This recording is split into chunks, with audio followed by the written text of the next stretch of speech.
2023년 찾아가는 시인 찾아오는 독자의 만남 49번째 2부 순서하겠습니다. 1부는 김시탁 시인과 함께 했고요.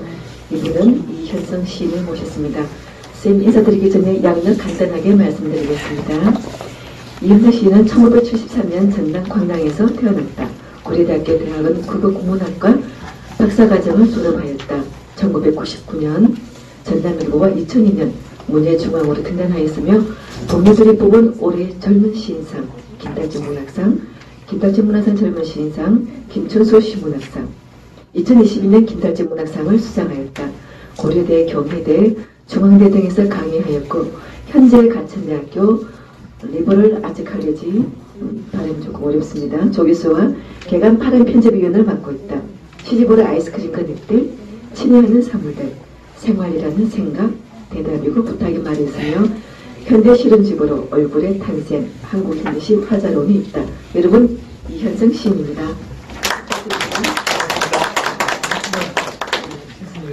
네, 인사 말씀 먼저 해주세요. 처음 뵙겠습니다. 만나뵙게서 반갑고요. 저는 여기 작년에 보고 올해 이제 처음 오는데 그러니까 봄에는 처음 와보는 거. 봄에는 처음 와보는데요. 올 때마다 여기 산세나 경치가 되게 아름답고 또 생각터가 항상 되게 부럽다는 생각을 해요. 예전에 저도 시골에서 잘 컸는데 자랄 때는 시골을 어떻게든 벗어나는 게 꿈이었던 것 같아요. 근데 지금은 도시에서 사는데 항상 저렇게 마당 딸린 집을 보면 그렇게 좋고 부럽고 저런 집에 살았으면 좋겠다 이런 생각이 들었어요. 오자마자도 음악관부터 안 하고 생가한테 인사부터 하고 왔습니다. 오늘 특별히 자리에 불러주셔서 감사드리고요. 좋은 시간이 있었으면 좋겠습니다. 네, 감사합니다. 이현성 씨는 작년에 또 보신 분들 계시겠죠? 작년 2022년 김달재 문학상을 수상하셨는데요. 수상한 시를 여기 보내시진 않으셨죠? 네.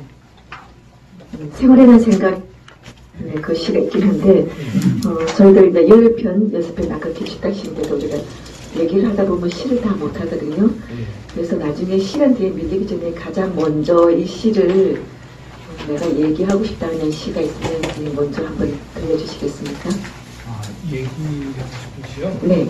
얘기는 아무래도 이제 시에 걸려있는 또 다 배경이랄까? 이런 게 있을 것 같아요. 그래서 얘기하기는 비의 무게라는 시가 좋지 않나요? 몇 쪽인가 있으면? 7쪽에 있는 시입니다. 네, 7쪽. 네, 7쪽입니다. 그래서 직접 목소리로 듣겠습니다. 비의 무게. 분리수거된 쓰레기들 위로 비가 내린다. 끼리끼리 또 함께 비를 맞고 있다. 같은 시간 옥수동에 비가 오고 압구정동엔 바람만 불듯이 똑같이 비를 맞아도 폐지들만 무거워진다. 같은 일을 당해도 어쩐지 더 착잡한 축이 있다는 듯이 처마 끝에 물줄기를 주시하고 있는 사람이 있다.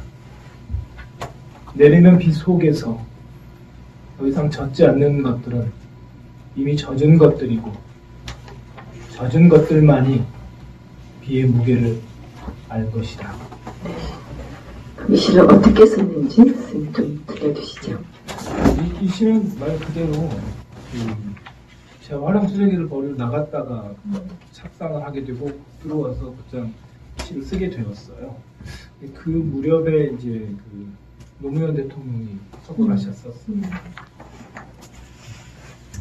쓰레기를 버리러 나갔는데 그냥 제일 먼저 눈에 들어왔던 것이 이렇게 쓰레기를 이제 분리해서 수거를 하잖아요. 그래서 종이 쓰레기가 제일 먼저 크게 산처럼 쌓여 있고 그 옆에 이제 막 차고 넘치는 비닐들이 있고 그다음에 뭐 깡통들 모으고 있고 저쪽에는 또 막 스티로폼 박스들 모으고 있고 이렇게 돼 있어요. 그러면 이제 그 순서대로 봉지부터 포함해서 종이 먼저 버리고 이렇게 버리는데 그날 비가 왔어.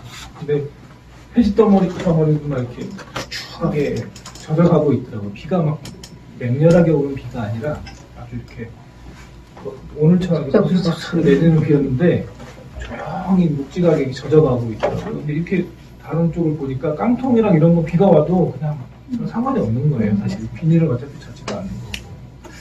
그러고 있는데 이렇게 고개를 돌려보니까 경비 아저씨가 그 경비실 처마에서 우중에 이렇게 지는 거를 막 보고 있더라고요. 근데 저도 그걸 보고 있었는데 먼저 같이 물줄기를 보고 경비 아저씨가 그걸 보는 걸 보고 제가 약간 그런 생각이 들었어요. 지금 저 물줄기를 보고 있는 사람은 뭘 보고 있는가 그런 생각이 들고 똑같이 비가 내려도 어떤 건 젖지 않고 어떤 건 이렇게 푹 젖어버리는구나.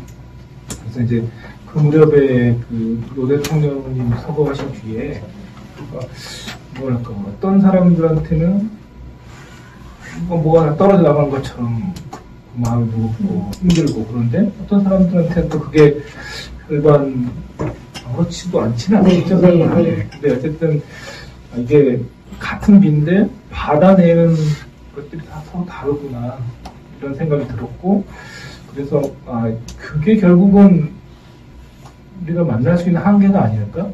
비의 무게라고 하는 게 사람에 따라서 여러 가지 방법으로 추산할 수 있겠지만 결국 내가 젖을 수 있는 만큼만이 내가 알 수 있는 비의 무게가 아닌가 그런 생각이 들었어요. 이미 흠뻑 젖었으면 더 이상 젖을 것도 없고 또 폐지라는 게 그렇잖아요. 사람으로 치면 정말 어떻게 버림받고 소외되는데 그 폐지들이 더 무거워진다는 게 그게 아마 비용 무거울 같은데요. 그래서 작년 제가 선생님 수상소감 제가 들었던 기억이 나거든요. 그때 약간 좀 울먹하신 걸 제가 기억을 해요. 그래서 이제 그것도 젖지 않은 사람도 있고 이 시도 있는데 굉장히 속에 눈물이 많지 않을까. 잘 옵니다, 제가. 잘 오시죠. 저는 굉장히 큰 애로사항인데 언젠가부터 이제 딱 제어가 잘 안 되는데 주변에서 좋은 충고들을 해주세요. 추접스럽다고. 그냥 요즘에는 이제 100번 시켜서 안 해보려고 상당히 노력을 이제 하고 이렇게 시선을 딴 데를 막 보고 이렇게 이제 보이지 않게 눈 쪽으로 바람을 좀 주고 이렇게 말리려고 하는데 이게 정확히 이제 저는 아버지 돌아가신 뒤부터 이렇게 눈물이 잘 제어가 안 되는데 수업 시간에 영화를 보여준 적이 있어요. 학생들한테. 근데 그 영화가 또 허공의 질주라고 리버 피닉스라는 사람이 몇 편 안 찍었어요, 영화를. 그 중에 이제 그 주연으로 나오는 영화인데 거기서 이제 부모가 히피 운동을 하다가 지명 수배자가 돼서 세상을 미국이 크니까 돌아다니면서 사는 거예요. 그러니까 자식을 이제 데리고 다니면서 사는데 이 아이가 특별한 재능이 있는 아이고 그러니까 얘를 이제 가르쳐야 되는데 계속 그렇게 떠돌이로 살 수는 없는 거예요. 그래서 어느 날 이제 이 아이가 큰 아들이 떨어져 나가요. 부모로부터. 걔는 이제 대학을 가야 하니까. 근데 걔가 이제 대학을 가서 공부를 잘하다가 부모를 한번 만나러 오거든요. 근데 그게 이제 영화의 마지막인데, 강의실에 불을 닦아놓고 스크린으로 영화가 나오고 있고, 저는 되게 뒤에서 같이 영화를 보고 있었어요. 근데 그 마지막 장면이 너무 슬프거든요. 그래서,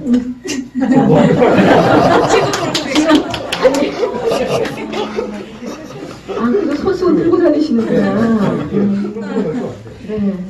그래서 수업을 이제 정리를 해야 되는데 끝나고 자 여러분 영화 잘 보셨나요? 이렇게 하고 이제 이 영화에 뭘 짚고 이렇게 해야 되는데 제가 이제 그냥 이 정도로 흘리는 게 아니라 막 터졌어요. 그래서 불을 켜지 않고 재빨리 문 쪽으로 가서 자, 그럼 다음 주에 봅시다. 그래서 일단 가방을 들고 도망을 갔습니다. 제가 왜 그걸 느끼냐면은 제 별명이 수도꼭지거든요. 저는 건드리면 눈물 나요. 지금도 사실 옆에서 보면 저는 같이 지금 눈물이 이렇게 빨개지는데 그래 작년에 그때하고 그전에도 제 배우했지만 왠지 그런 게 좀 느껴졌었어요. 저 시집을 또 쓰니 또 표사를 또 두셔가지고 제 울음의 두께를 또 한번 말씀도 해주시고 했는데 그런지 눈물이 많은 것 같다는데 제 예상이 적중했습니다. 근데 그 당시 제가 한번 쌤께 질문하고 싶은 시가 용의주도인데요.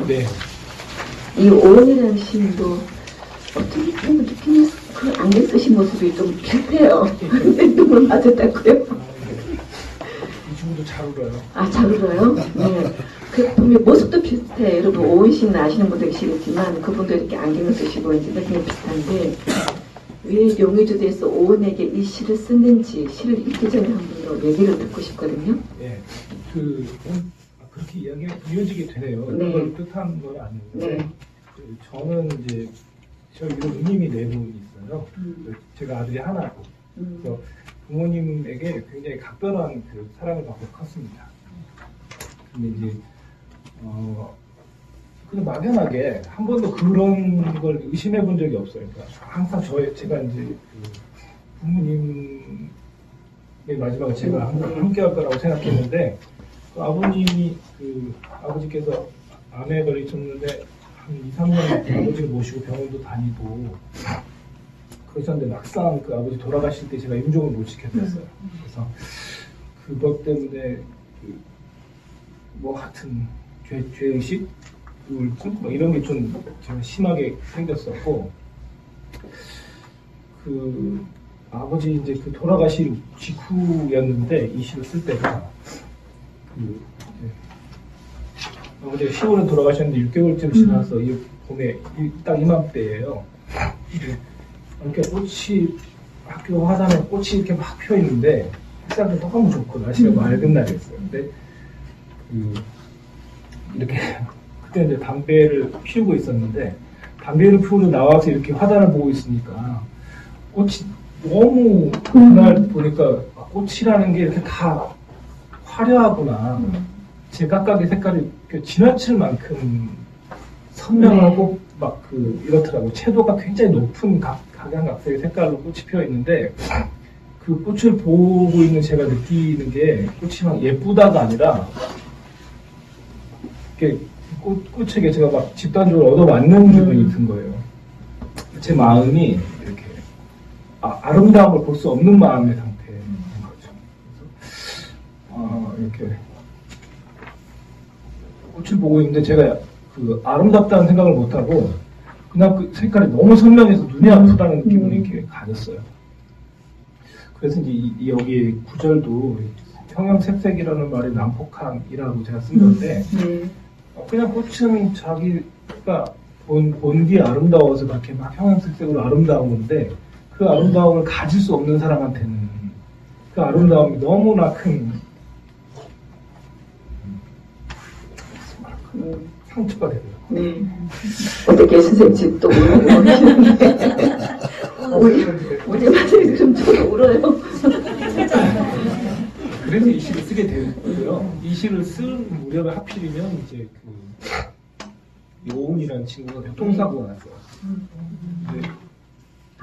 그때 사고가 너무 심하게 나가지고 이제 이 시를 쓴 날은 그 친구가 이제 어떻게 될지를 모르는 상태였어요. 응급실로 이미 가 있고 그 팔 부분에는 한 48조각으로 팔이 쪼개지고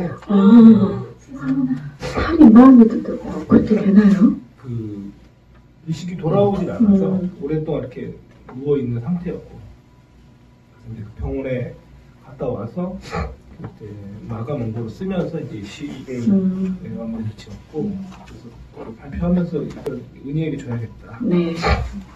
그래서 쓴 시였어요. 네. 지금 그래서 제가 대신 읽겠습니다. 이 시도 하고 또 제가 질문하고 싶은 게 있어서 제가 먼저 읽겠습니다. 용의주도 오은에게 도둑이 너를 가리키는 혈흔처럼 꽃이 피었다. 결지에서 더 깊고 높은 곳으로 야생은 사라진다. 개허와 낙화의 사이에서 낭문분, 징후와 흔적 사이에서 나는 열매가 아니라 핏자국을 본다. 찬란함에 간다할 수 없는 자에게 눈부심은 참혹하다. 쌓는 것만큼의 힘이 무너뜨리는 데에도 필요하고 봄 햇살 아래 꽃핀 자리는 겨울이 지나간 자리다. 형형색색이라는 말의 난폭함이 원색의 꽃들에게는 복수심처럼 선명하게 새겨져 있다. 나는 살리는 자의 저기를 이해하면서부터 악에 대한 의심을 버렸다. 내가 보고 있는 것은 벌떼들, 피냄새를 맡고 몰려드는 피라니아들, 미망도, 망각도 몸시키는 명령 앞에선 속수무책이다. 남분분, 남분분. 꽃들이야 난생 처음 눈부시느라 바쁘지만 꽃이 피었다는 사실을 꽃이 지는 것을 보면서야 깨닫게 되는 것이다. 나는 탐색견의 코에 있는 그 눈으로 이 시를 제가 보면서 죄송합니다. 멀리 드러나고 있는 것을 바라본다. 나무들이 무심하게 저녁을 건너고 있다. 봄 얘기인데 굉장히 시 내용은 그야말로 처참 참목이라는 단어가 나오거든요. 근데 그 얘기를 들으니까 오이신의 사고, 아버님의 또 하는데 저도 항상 봄마다 가족이 다 죽었어요. 제가 많은 죽음을 하는 게 이상하게 보면 아버지, 이모, 언니, 오빠 다 죽어가지고 저는 해마다 진짜 봄 싫었거든요. 딱 2월만 되면 저는 자살하려고 항상 자살 충동에 약도 먹고 막 이렇게 했는데 그걸 보면서 제가 이걸 보면서 그때 제 심정이 막 떠오르는 거예요. 근데 그 심정을 떠나서 이 시를 읽으면서 딱 뭘 느끼냐면은 왜 사물 대칭 거울을 바라보는 느낌. 단어가 다 그렇거든요. 개와 낙하, 징후와 흔적, 열매가 핏자국, 그리고 눈부심은 참혹하고 난복하고 꽃들이는 복수, 뭐 살려고 하는데 저기가 있고 망각인데 속수무책이고 이런 것들이 다 단어가 딱 대립해서 맞아보는 느낌. 나는 왼손인데 너는 오른손이고 일부러 의도를 해서 그렇게 쓰신 건지 제가 단어를 좀 나이를 썼는데 봄인데 제가 봄하고는 가장 먼 거리에 정서와 지금 상태로 놓여 있었기 때문에 보면 한복판에 있는 겨울 같은 이 이제 시였던 상상이 왔어요. 그래서 어떻게 그렇죠. 뭐 피라냐면 이거 우리가 보통 아는 그런 봄이 아니고 정말 이거는 혼자 무섭고 고독하고 두렵고 그런 단어들이 다 나와 있어서 얘기를 한번 해보고 싶었습니다. 이제 다른 시를 한번 넘어가 볼까요? 어떤 시를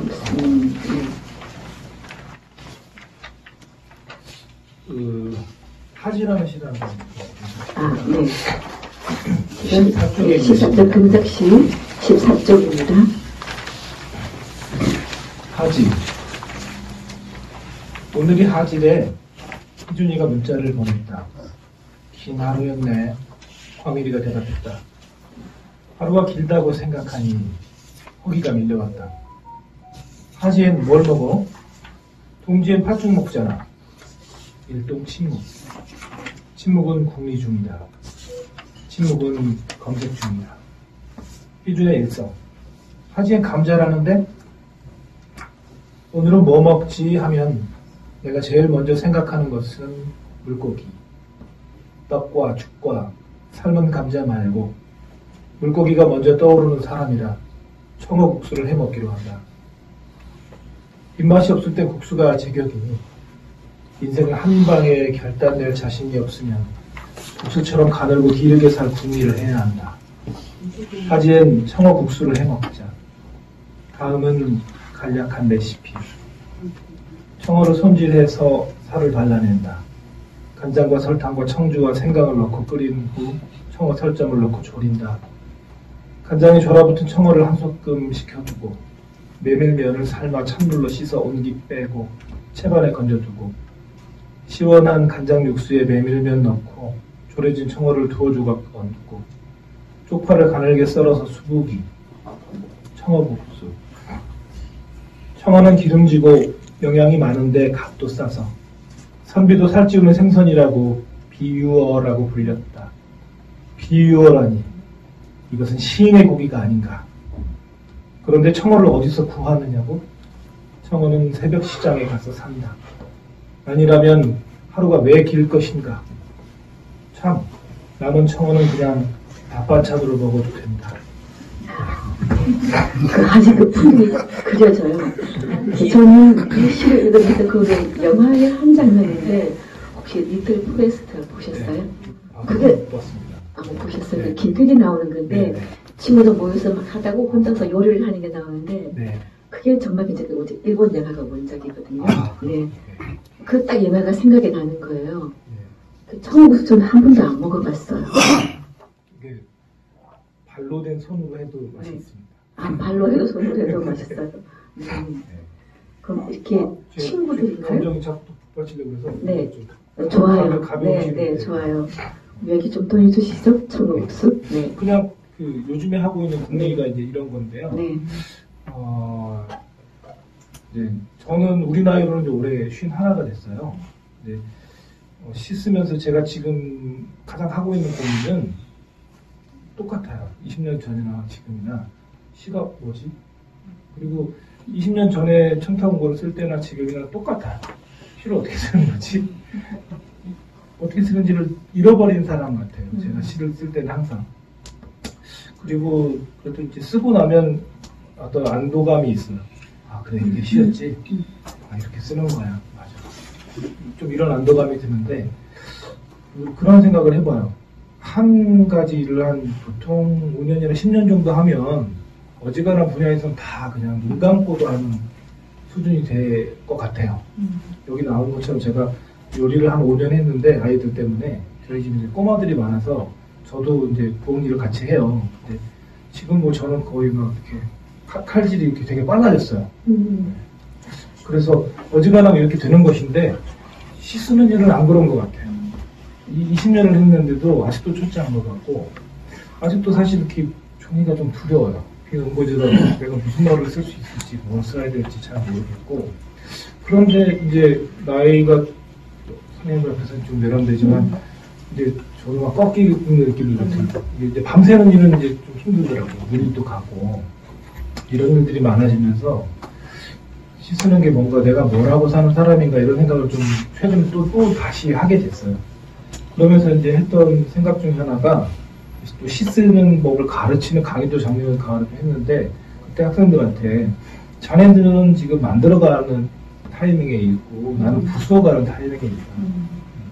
저는 이게 시이다라고 생각되는 것들을 부수는 방식으로 이제 써야 되는 자리에 있고 제가 시를 이렇게 지으면 돼라는 방식으로 쓰면 제 친구들이 아직도 이렇게 시를 쓰고 있어 이럴 것 같아요. 제 생각에. 그러니까 저는 또 이렇게 이제 뭔가 자꾸 부수고 벗기고 지우고 이런 방식으로밖에 쓸 수가 없는 것 같아요. 그래서 최근에 이제 이런 고민들이 생기고 있고 그래서 뭔가 시가 이렇게 쓰면 된다라는 그 시 말고 그냥 시라는 약속이 전혀 없이 뭔가를 썼는데 여기도 시가 생기네?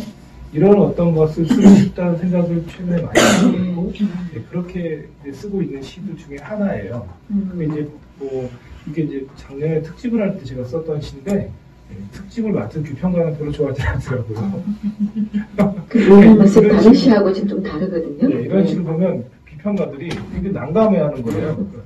이거 어떻게 읽어달라는 거야? 약간 이런 게 느껴져요. 평문 속에. 저는 오히려 정말 딱 시 같다라는 시를 보면 싱겁고 재미가 없거든요, 이제. 근데 그냥 딱 이런 것도 좀 시라고 쓴 거야? 이런 걸 보면 오히려 너무 기분이 나쁘고 어이가 없어서 한 번 더 보니까 진짜 신데?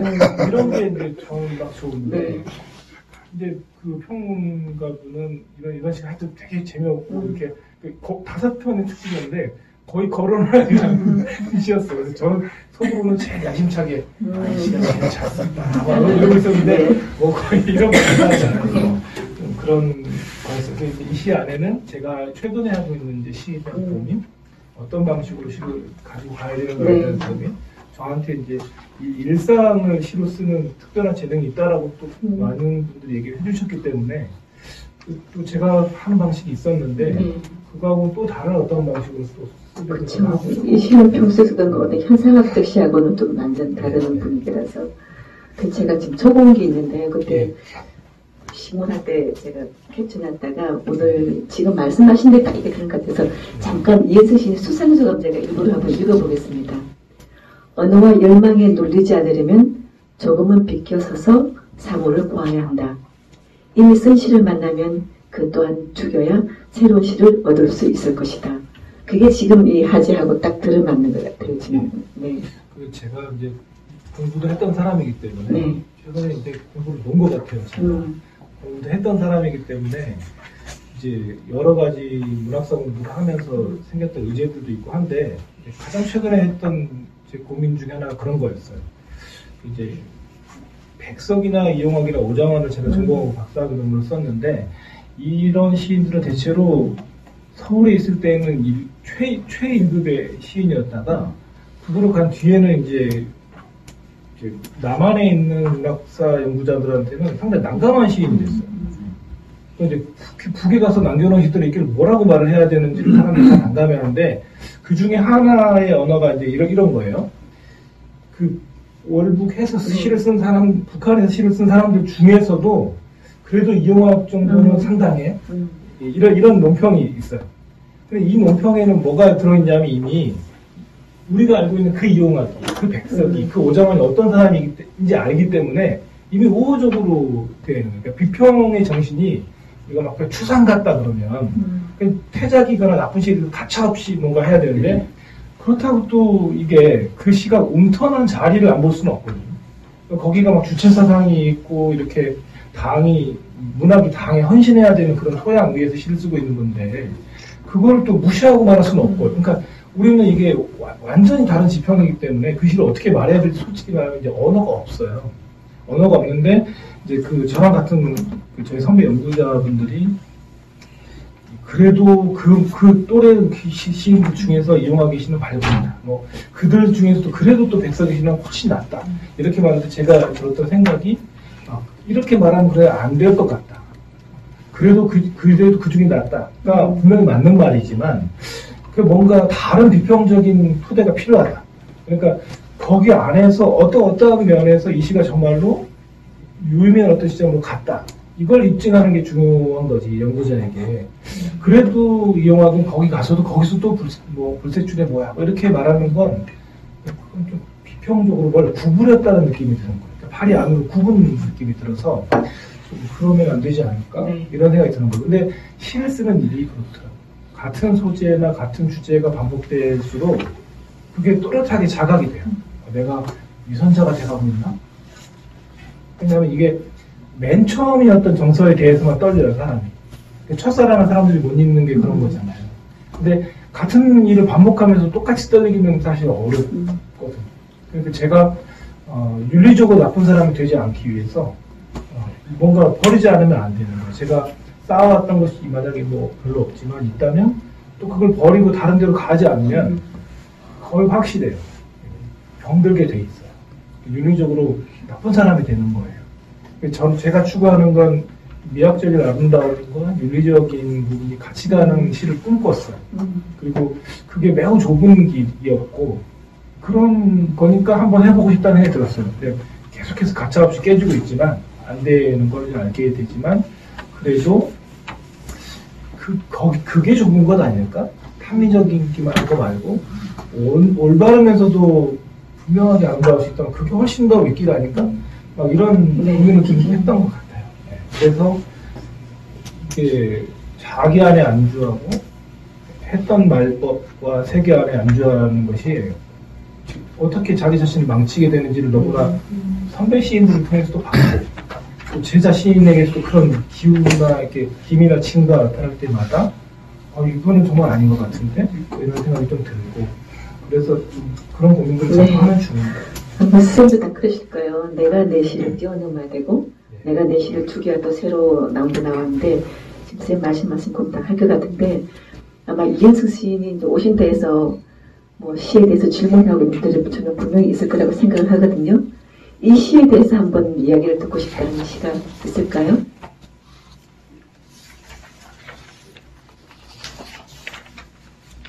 혹시 여기 계신 분들 이현숙 시인하고 짜고 오신 거 아니죠? 아까처럼.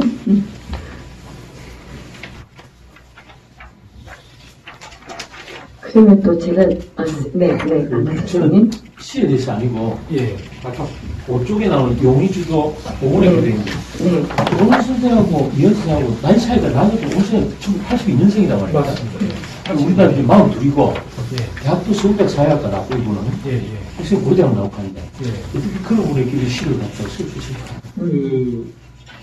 오은 시인하고 제가, 오은 시인은 자기 친구, 저는 저희 집사람, 아내, 그러니까 동인으로 있는 동인 모임에 따라간 적이 있어요. 저한테도 그거 굉장히 드문 일인데, 저는 문단에 그렇게 나간 일이 활발한 편은 아니에요. 교우도 이렇게 제가 막 넓게 일부러 만나는 타입도 아니고. 근데 이제 그 아내랑 같이 동인 활동, 지금은 안 해요. 그 동인. 천년의 몽상이라고 천몽 동인이 있었어요. 거기 뭐 진은영, 이영광, 뭐 하여튼 이자는 이런 시인들이 다 같이 있는 동인인데, 거기에 제가 아는 사람이 많아서 그냥 거기가 부끄럽고 힘든 자리가 아니어서 어디 같이 나갔다가 아내가 그 가는 길에 제가 따라가게 됐어요. 그때가 이제 제가 그 아버님 돌아가시고 얼마 안 있을 때여가지고, 그래서 제가 정신 못 차리고 따라간 것 같아요. 그냥 이렇게 사람은 그렇잖아요. 이렇게 정신줄이 별로 그런 생각이 없으면 그냥 갈 때 아닌데도 이렇게 가 있게 되고 그렇잖아요. 그래서 거기에 갔는데 거기에 그 정재학 시인을 따라서 오은 시인이 와 있었어요. 그래서 처음 만났어요. 근데 이제 오은 시인이 머리를 막 새노랗게 이렇게 염색을 하고 있었거든요. 그랬더니 이 다 노트북에 하는 선배들이 오은 시인하고 최소 15살 차이가 나는 선배 시인들이 막 이렇게 짓궂게 놀렸어요. 그때는 오은 시인이 어리니까 막 이렇게 머리가 그게 뭐냐? 막 놀렸어요.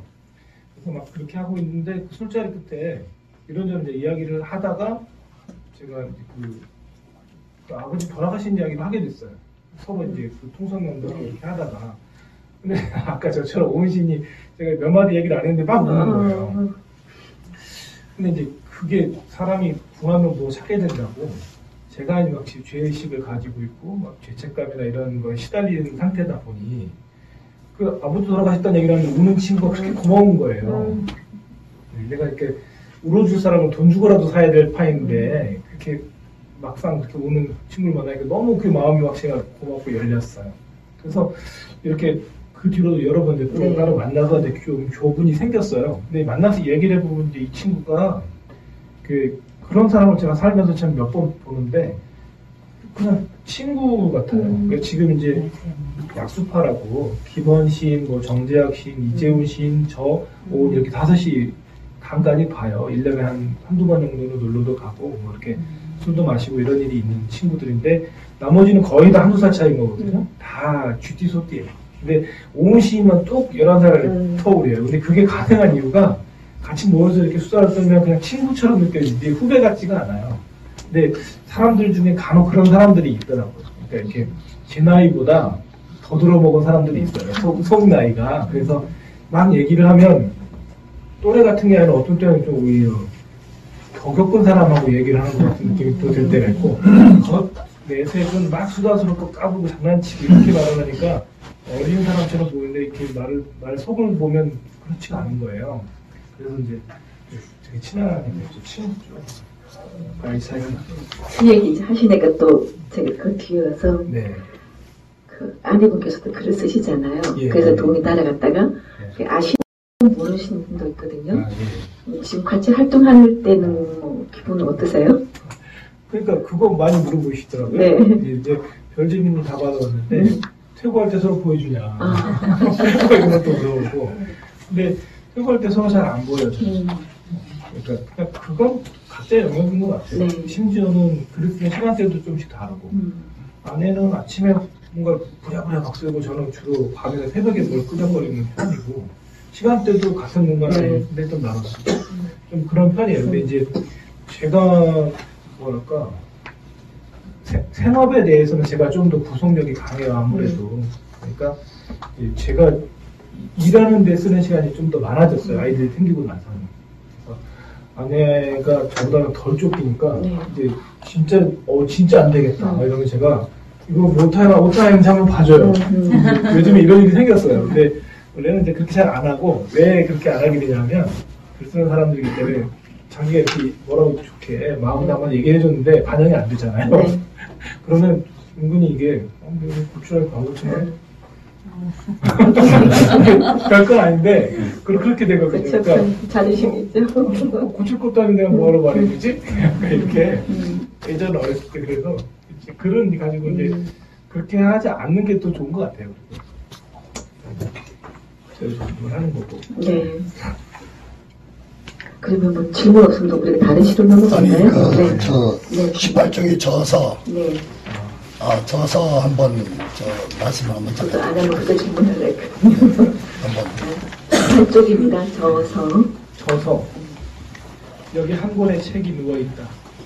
거리의 책, 이슬에 젖은 디오게네스의 책, 바람벽을 등지고 앉아 겨울 햇살을 쪼이는 책, 쪼그리고 앉아 꽁초를 주워 피우고 있는 책, 여기에 있지만 여기에 속하지 않는다는 듯 잘 읽히지 않는 눈빛을 가지고 있는 책, 두께와 깊이를 알 수 없는 책, 난해하다기보다는 난독인 책, 아래로 내려가는 계단이 심연 아래로 가라앉아 있는 책, 바닥 아래의 바닥, 심연 너머의 심연을 간직한 책, 처음부터 삶이 죽음의 젖을 빨미어 자라듯 죽음에 잇대어진 삶의 책, 거리의 책, 빈자이며 철학자이고 성자인 한 권의 책이 너덜너덜해진 책이 한 권 여기 하늘을 덮고 누워있다.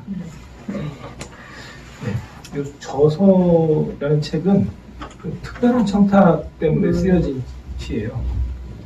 월간 중앙이라는 데에서 자기들 그 특집 포문으로 사진 한 장을 주고 시인한테 그 사진과 관련된 시를 써달라는 청탁을 해요. 그 사진이 저한테 온 사진은 서울역 광장 앞에 있는 노숙자 텐트였어요.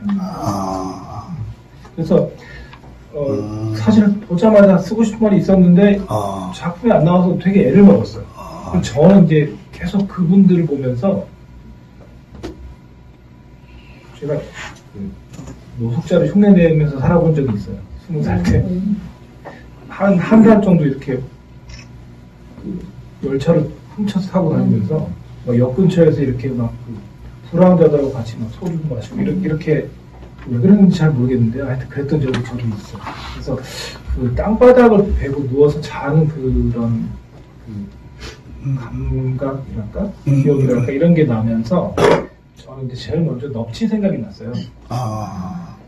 이게 이제 저서 생물이라는 게 바닥 생활을 하는 이제 뭐 어류들, 곤충이들 이런 친구들인데 그 시가 안 써졌던 이유가 넙치 이야기를 하면 꼭 그 이야기를 제가 하고 싶은 거예요. 넙치가 원래는 그 도미처럼 눈이 양쪽으로 이렇게 있다가 나중에 옮겨가는 거 아세요? 예. 시어일 때는 눈이 양쪽으로 있어요. 그러다가 다 자라면 이렇게 한쪽으로 옮겨가는 거거든요. 그 해부학적인 구조도 그것만 바뀌고 이렇게 비슷해요. 근데 이제 그렇게 뭔가 진화하면서 얘가 헤엄을 이렇게 안 치고 이렇게 치게 된 거죠. 얘가. 그래서 이제 그거를 막 실어 쓰려고 막 하다가 망가졌어요. 그래서 버리고 이게 안 되겠다. 그리고 이제 다시 쓰게 된 게 이 시예요. 그 노숙인들이 바닥에서 살고 있는데 저는 그분들에게서 다른 영감을 받아서 시를 쓴 적이 있고 이게 이제 제 두 번째 등단작이었던 공무도하다라는 시가 또 노숙인 때 쓴 시예요. 그래. 네, 고대 근처에 그 노숙을 하는 아저씨가 한 분 있었는데 그분이 나중에 알고 보니까 그 고려대가 그 제기동, 안암동 이렇게 끼고 있거든요. 근데 대학은 안암동에 있는데 그 대학 앞에 있는 도로를 건너면 제기동이에요. 그 제기동은 동대문구, 안암동은 성북구예요. 그래서 동대문구, 성북구가 이렇게 붙어 있는 데가 있는데 그 동대문구 저쪽 더 가면 신설동이 있고 그 밑에 용두동이라는 데가 있는데 그 용두동이라는 데 그 수공업 단지가 그런 거리가 있어요. 선반 가지고 막 나삭 닦고 막 이런 분들이 있는데 그 아저씨가 원래 거기서 일을 하던 자기 점포를 갖고 있는 사장님이신데 그냥 어느 날 행여병이라는 게 온 거예요. 그래서 그분 가족이 있어요. 가족이 있고 자녀들도 있고 자녀들도 근데 그런 대로 괜찮게 됐다고 들었어요. 괜찮게 될 만한 것이 이분이 또 그 자기 수공업 가지고 일하고 살면서 그 고대를 다니는 고학생들을 여러 졸업을 시켜줬어요. 그러니까 선행을 또 베푼 분이에요. 근데 이분이 그러니까 참 궁금하죠. 저도 내막은 몰라요. 거기까지만 알고 있어요. 근데 그 이야기를 들었을 때 굉장히 큰 충격을 받았어요. 그러니까 좀 약간 두렵기도 하고, 어떤 사람이 이렇게 멀쩡한 상태에서 저렇게 탈주해서 다시는 돌아오지 못하게 되는 걸까? 향료병이라는 게 여러 가지로 정의할 수 있지만 이렇게 지붕 있는 곳으로 못 들어와요. 하늘 밑에만 있어야 죠 그러니까 바닥에서 사는 사람은 어떤 면에서는 남들은 바닥만 보겠지만 바닥에 사는 이분들은 사실 하늘을 보고 사는 사람들이에요. 그래서 그때 이제 그분 때문에 쓰게 되었던 뭐 시가 공부도화가라는 시였는데, 이번에도 또 이 서울역 노숙자분들을 보면서 그 사진을 보면서 이제 이 사람들은 다른 사람들하고 소통될 만하지 않은 어떤 경험과 생각까지가 가지게 되어서 저렇게 살고 계실 것 같다는 생각이 들고, 그래서 이 사람들이 다 저는 이제 디오게네스의 후계들이라고 생각을 해요. 그래서 쓰게 된 시. 네. 이현석 선생님 시를 보면은 지금 저서도 그 어떤 우리 바닥 생물을 비유해서 노숙자를 했는데, 전체적으로 시가 나의 이야기보다는 타인에 대한 그 시선이 많이 느껴져요. 다른 시들 다 보면은 타인의 아픔, 타인의 고통, 그 외로움, 죽음, 그런데 시가 참 많거든요. 그 어떤 크가면서 다른 사람들의 배려라든지 다른 사람 아픔을 나보다 더 느끼게 되는 어떤 그런 계기라든가 뭐 그런 게 있을까요? 잘 모르겠어요. 네, 그것도 여러 가지 버전이 있을 것 같은데, 네네. 어디서부터 그걸 건드려야 될지는 좀 네. 엉켜 있는 상태인 것 같아요. 네. 제가 특별히 다른 사람한테 뭔가 느낀다기보다 네. 시를 처음 배우고 쓸 때 아마 저도 약간 낭만주의자처럼 제 내면에 대해서 쓰고 이랬을 것 같은데, 네. 그런 것들이 다 좀 신통치 않게 여겨지고, 네. 제가 이제 공부도 하고 이러면서 시를 보면 좋은 시들은 그냥 있는 그대로를 볼 수 있는 시들이더라고요. 그러니까 사물을 사람이 있는 그대로 볼 수 없다는 사실을 알게 됐어요. 우선 공부를 하다가. 그리고 어떤 것을 있는 그대로 볼 줄 아는 거가 대단한 멘털리티가 있어야만 가능하다는 것을 또 알게 됐고, 이러다 보니까 저는 이제 제가 겪거나 이런 내면들은 보잘것없고, 그래서 제 자신에 대해서 이야기하는 것보다는 우리가 뭔가를 본다는 건 언제나 응시일 수밖에 없고, 그 응시라는 건 공명인데, 내가 뭔가를 봤다는 건 내가 그거가 비슷한 처지가 된 거예요. 그러니까 사물에 대해서 말하는 것이 곧 저에 대해서 말하는 거지, 제가 저에 대해서 뭔가 이야기하는 것 자체는 조금 저는 이렇게 내세울 것도 없고 납득도 없고 그렇더라고요. 아이고 겸손한 말씀.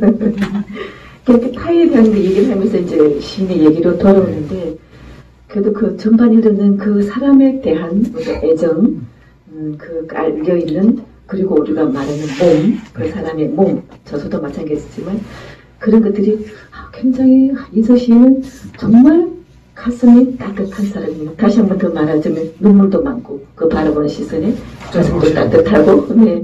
그런 시들이 아이를 키우면서 지금 또 내 자녀의 아버지잖아요.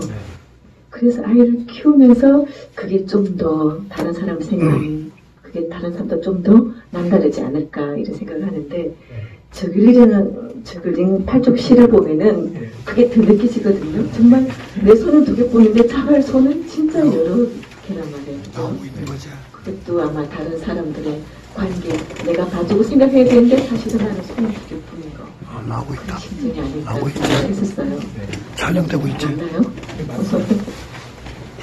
아이가 좀 많아서 아이들한테는 굉장히 특별하고 직접적이고 각별한 부모의 사랑이 필요한 것 같아요.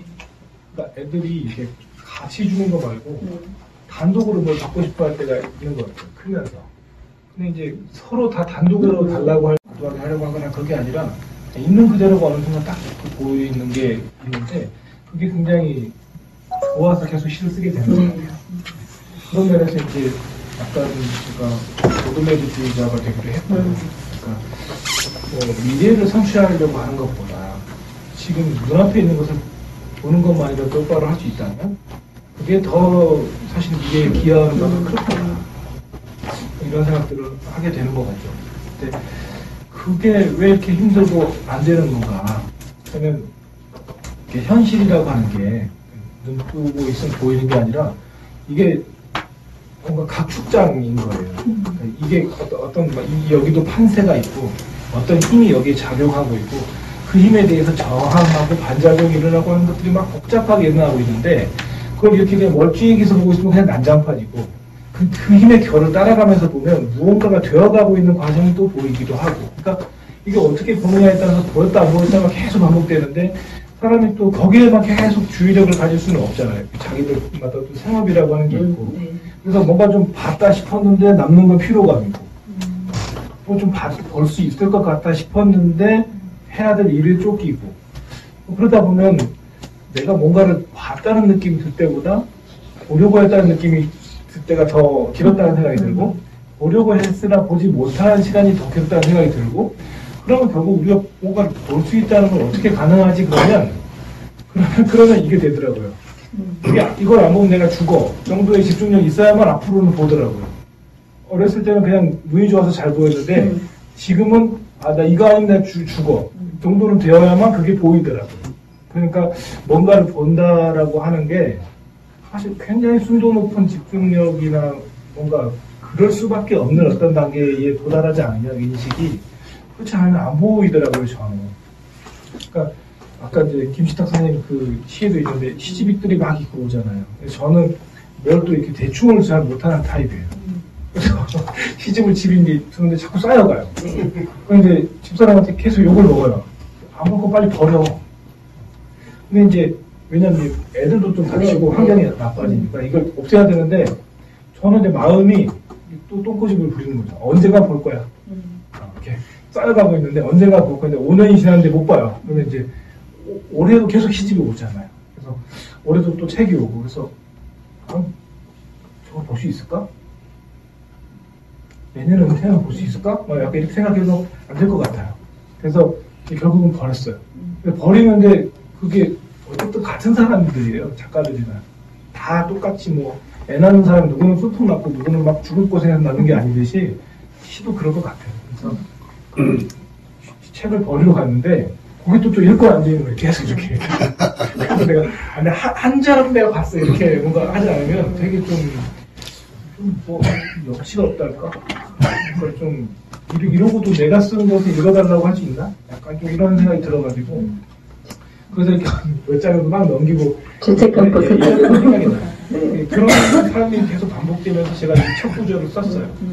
그러니까 꿈이 현실이 되려면 상당히 얼마나 아파야 되는 거예요. 그러니까 현실이라고 하는 게 아픈데 그 아픔에 다가가야만 이게 바뀌어야 되겠다는 생각이 들고 그 바뀌어야 되겠다는 생각이면 해도 그만 안 해도 그만이면 안 하는데 반드시 해야 되겠다.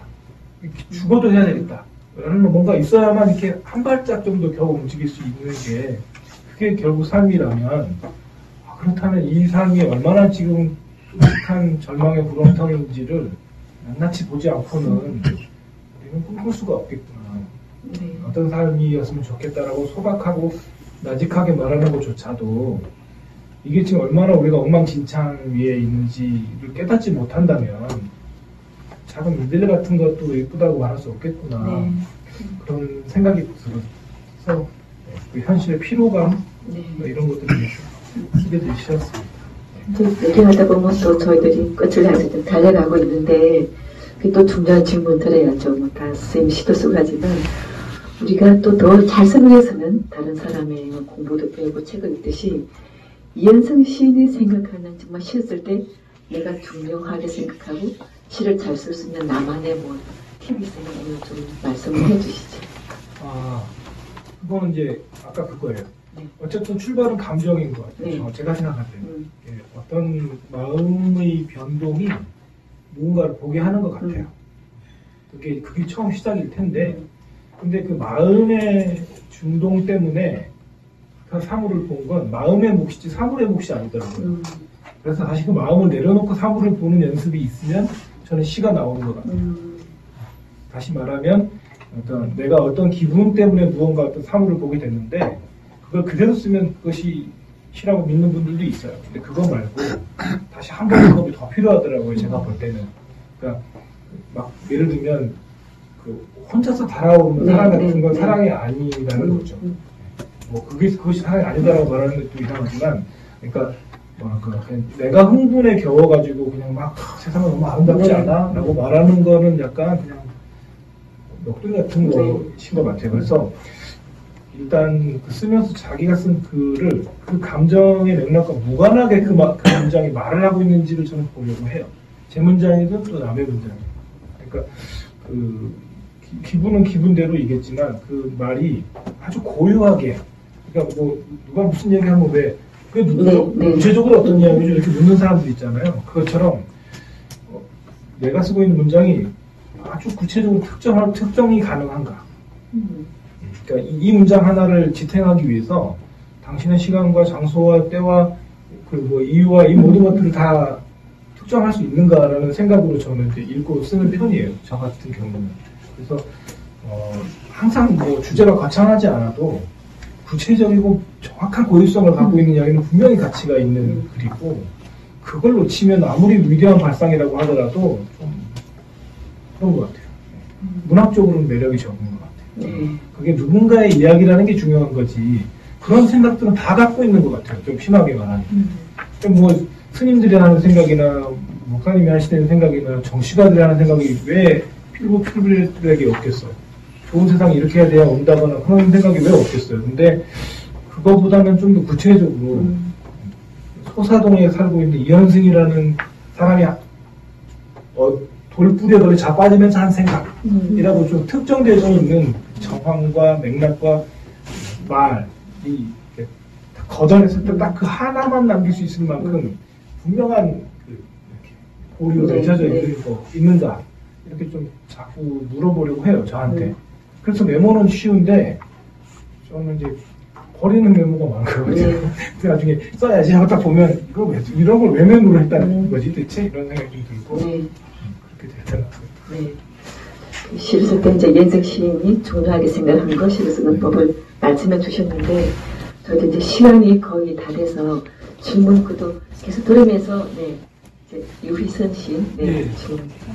선생님 근작 중에 기다리고 부탁이나 그 시집을 읽고 오늘 여기를 또 와야겠다 생각해서 왔거든요. 학생 배우는 너무 반갑고 좋습니다. 이제 선생님 이 뒤에 근작시로 갈수록 너무 이제 풀어졌다 3분의 식으로 많이 갖고 왜 아까 말씀하신 구체성이라는 말씀을 하셨는데 왜 저서라는 한자어를, 물론 여기에 사진이 들어가 있으면 너무나 명확한데, 물론 너티라는 시가 있고 뭐 소설도 있기 때문에 쓸 수는 없지만 우리가 딱 이 제목을 봤을 때는 너무 한자가 주는 이게 너무 많은 시의 구체성이 아닌 부분으로 좀 느껴지고, 또 그 앞에 비유어라는 이런 한자어, 그리고 하지라는 것도 한자고 비유어가 한자고, 근데 그 단어가 한자어가 갖고 있는 의미가 너무 강해서 어떻게 보면 그거를 말하기 위한 말이 어떻게 보면 너무 선문적으로 기는 거 아닌가? 좀 낭비적이지 않나? 조금 약간 저는 그래서 선생님만이 생각하시는 그 고리, 구체성, 나에 관한 그렇게 하기에는 약간 저는 좀 그런 의문이 좀 들거든요. 그래서 왜 이런 한자어를, 한자어하고 책이라는 단어들이 계속 나오는 게 여기에서 좀 저는 오히려 좀 그런 것이 오히려 앞에 시집에서 더 좀 고요하고 좀 사회적이고 뭐 이런 것들 던져주는 이런 것들이 좋지 않았나 이런 생각이 들거든요. 물론 선생님이 계속 어떤 변화를 주기 위한 다른 작품으로 건너가기 위한 그런 거라고는 하시지만 조금 약간 이 패턴으로 계속 이거가 새로운 것일까 이런 의문이 살짝 들기는 하네요. 선생님 답변 잠깐 해주시죠. 한자어가 갖는 게 일단 좋은 말씀 감사드리고요. 그런데 저는 이게 예를 들면 저서 같은 시에서는 그 저서라는 말 자체가 주는 생소함이나 생경함 같은 것이 있을 거라고 생각했어요. 그래서 오히려 시에서는 이게 한 사람으로 다 이미지들이 모여질 수 있도록, 그래서 책의 비유가 그렇게 또 어려운 비유가 아니고, 그래서 이렇게 오히려 제가 쓴 시 중에서는 오히려 제가 쓴 시가 아닌 것처럼 되게 좀 간결한 편에 속하고 단조로운 시라고 보면 오히려 맞을 것 같고, 그 다음에 하지에 있는 비유는 저는 이게 그냥 제 고집인데 더 구체적일 수 있으면 저는 좋다고 생각하고, 이게 한자 말인데 그래서 안 된다고 생각하지는 않아요. 그러니까 예를 들어 이제 그러니까 산문의 경우도 최근에 그걸 제가 다른 사람 시집을 때 느꼈는데, 저는 두 번째 시집을 내면서부터 그 예외 없이 마치 구두점을 쓰고 있어요, 시에. 제 문장은 저는 고집스럽게 산문의 문장으로 써요, 시를. 그러니까 그 마침표 없고 뭐 구두점이 생략된 이런 문장으로 쓰지 않아요.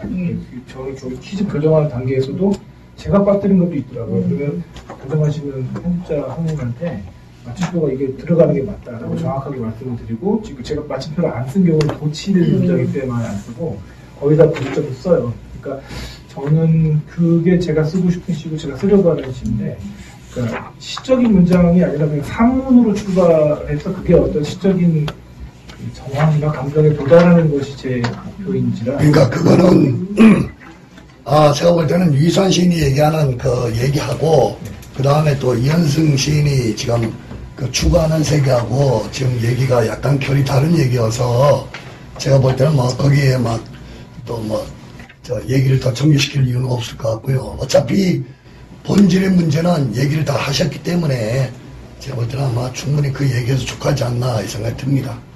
사실 시간 때문에 정리를 예, 정리를 좀 하시죠.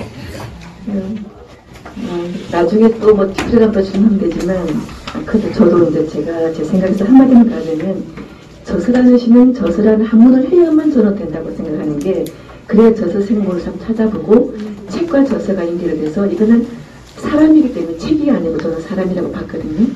노숙자 이거는 이현승 시인일 수도 있는 거라서 저는 그렇게 받고, 또 다른 시인이 있다고 저 편애를 말씀드리고, 지금 시간이 다 돼서 저희들이 더 질문을 받고 싶지만 5시가 넘어서 저희들이 마치고, 나중에 또 뒤풀이 자리에서 또 다른 자리가 있으니까 하기로 하고, 우리 오늘 말씀 재밌게 해주신 이현승 쌤께 감사의 박수 부탁드립니다.